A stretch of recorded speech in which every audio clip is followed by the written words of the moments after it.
नमस्ते, मी अपूर्वा प्रदीप कांडेकर. माझे 9 months pregnancy चालू आहे. तर मला डॉक्टर योगिता सत्रे मॅडमचं माझ्या सासूबाईंकडनं कळालं होतं.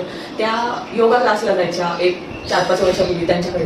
तर मग मला फर्स्ट प्रेग्नन्सीमध्ये जमलं नाही माझ्या मुलीच्या वेळेस गर्भसंस्कार करायचं.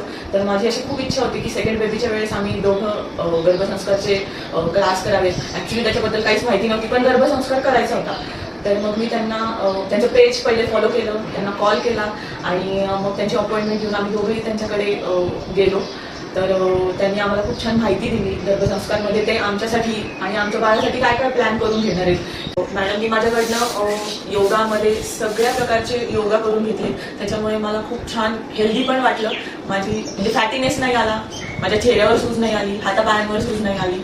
आणि दुसरं गोष्ट म्हणजे की इन्फॉर्मेटिव्ह सेशन त्यांनी मला सांगितलं की इन्फॉर्मेटिव्ह सेशन असणार आहे आपल्या याच्यामध्ये. त्याच्यामध्ये मला त्यांनी खूप छान छान स्टोरी सांगितल्या. ॲक्च्युली मला त्याचं काही माहिती पण नव्हती. इन्फॉर्मेटिव्ह सेशन कसं असेल, मी एवढी 1 तास तिथे बसू शकेल का, किंवा मला झोप नाही येणार ना, 1 तासामध्ये मी तिथे काय करणार आहे. म्हणजे पहिले खूप प्रश्न होते, पण ॲक्च्युली योगापेक्षा मला इन्फॉर्मेटिव्ह सेशनच जास्त छान वाटायला लागलं नंतर.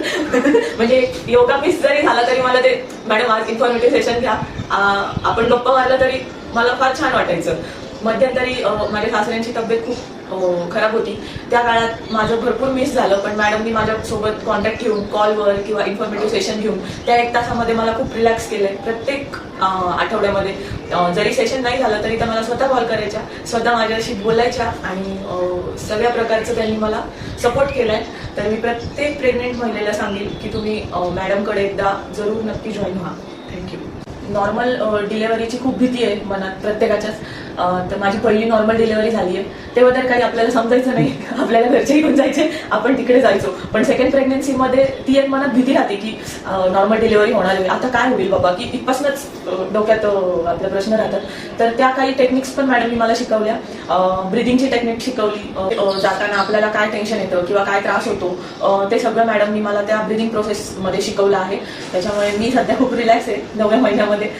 माझी चिडचिड फार व्हायची, मला माझ्या रागावर अजिबात कंट्रोल नाही.